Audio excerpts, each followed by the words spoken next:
Hi, my name is Vance Powell. I'm here at Nashville, Tennessee, Sputnik Sound, and I'm here with you for PSP Master Tales. Can I curse on this? Because I'm doing it.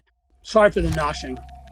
I have to eat it. I have to eat something at very specific intervals. So, because I'm old and fat.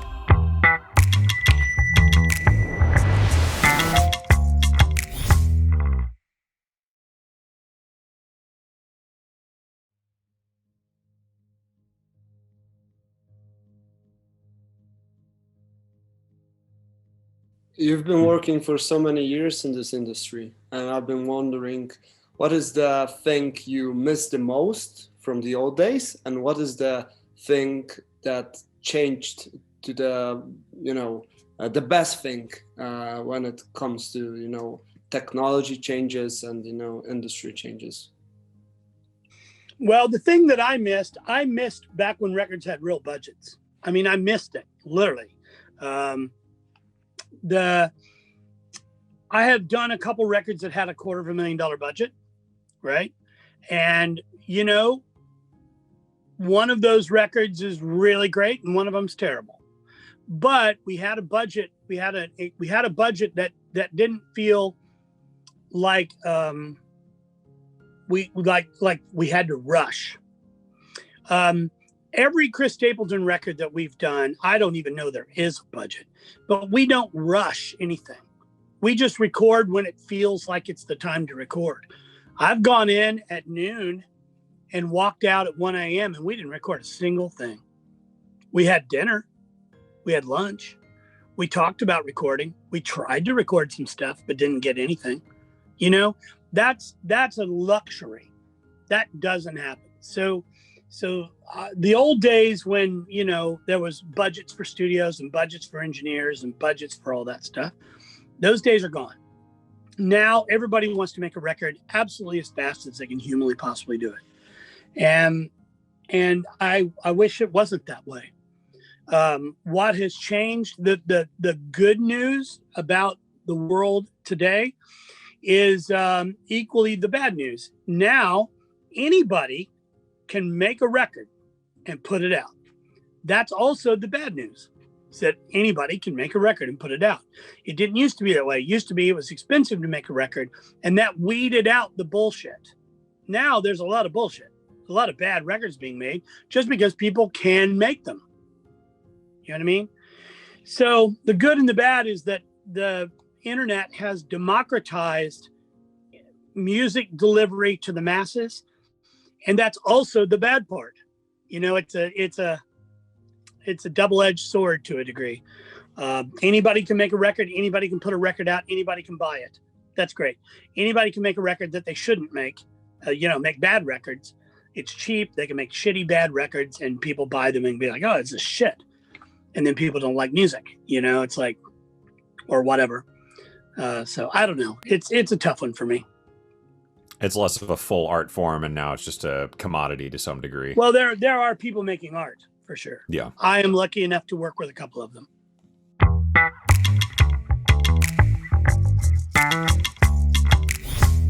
What advice would you give to youngsters? I mean, to people who want to enter this business? Become a lawyer.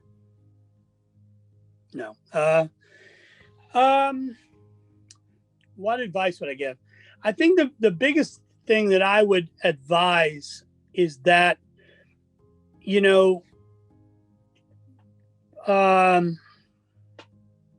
just do it. Just keep doing it. Do you know what I mean? So just keep doing. Just keep working. And don't do anything for free. If you work for free, your work is worth nothing. Every single time in my career that I've gotten screwed over by somebody or some entity, some band, some record label, I was doing them a favor. Every time. You have to make sure people have skin in the game. They have to have they have to pay you something, even if that's just dinner or beer or whatever. You know what I mean? I mean, they need to pay you something for your time. Your time should be compensated. So don't work for free and just keep doing it. Just keep doing it. I mean, I mean, I was an overnight success at 45 years of age. You know what I mean? I've been doing this a long time at that point. I've been doing it 25 years at that point, over 25 years at that point. And so, you know, just got to keep doing it. And if you keep doing it, at one point you'll know what you're doing, and then people will notice. That's the best advice I could give. Figure out some way to record. Buy an interface of some sort, buy a couple mics, get a couple mic stands and a couple sets of headphones, and figure out a way you can record a band.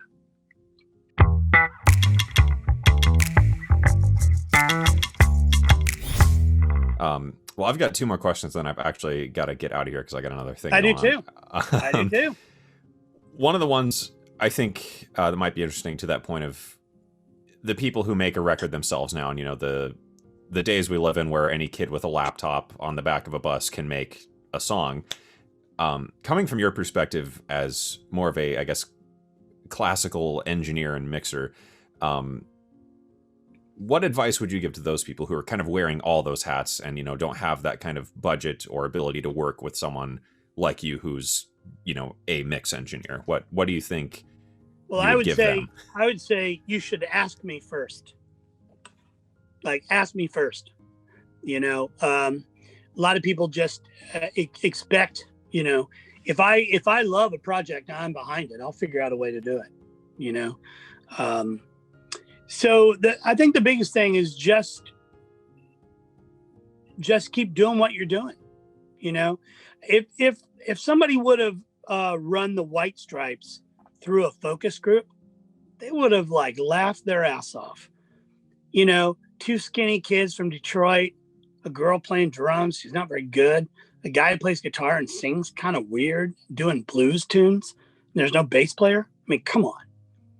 You know, were they wrong? Fuck yeah, they were wrong. And why did the White Stripes win? The White Stripes won because they wrote great songs. They were great performers, and they just did their thing. And they didn't give a shit. So, you know, just keep doing it. That's the deal. I would love, there are records I hear that I'm just like, man, I wish I could mix this. And then there's records I hear and I'm like, man, I don't think I could have ever mixed that way. You know what I mean? Like I'm a huge LCD sound system fan, right? James is a fucking genius. I love how their records sound because there's no way I could possibly ever do that in my mind. I mean, I listen to where he puts the vocals, how he puts effects. You know, one of my favorite tunes of theirs is that first song on the current record, but the last record called Dance Yourself Clean. The vocal is like, it sounds like a room mic. It's way back in space. And it's really quiet. And I would never in a million years do that. And I just love the fact that, you know, maybe he did it because that's what he thought would be cool. It is cool. Strangely, it is cool. But as a mixer, you know, my job would be to put that vocal up front and do this and blah, blah, blah. So, you know, sometimes I look at that stuff and I just think, man, I wish I was younger and dumber, you know, like, and didn't know all the things that I didn't know how I could do. Does that make sense? I didn't know all the things I knew I could do. That's what I should say. So, yeah. So worry less about the technical side and more about just discovering the truest form of the music. Yeah, absolutely. Yeah, it's not a technical thing. Yeah. No.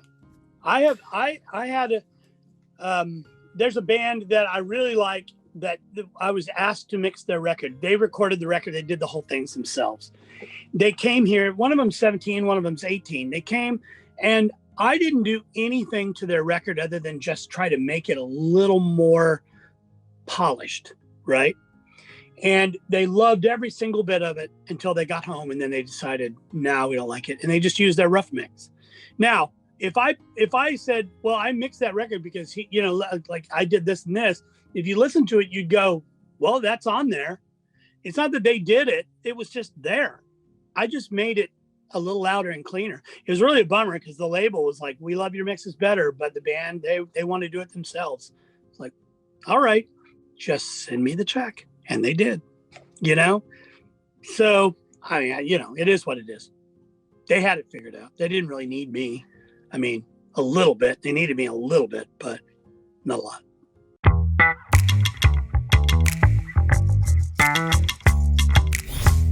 Well, thanks for having me here at PSP Master Tales. If you need to get a hold of me for any reason, you can reach me at either my management website, which is globalpositioningservices.com, or you can email me at vance@vancepowell.com. Thanks for having me, and look forward to seeing you all soon. Thank you. Thank you. It was an honor. Yeah, it was awesome. Well, it was a pleasure to do it. You guys keep up the good work there. I'm going to go eat.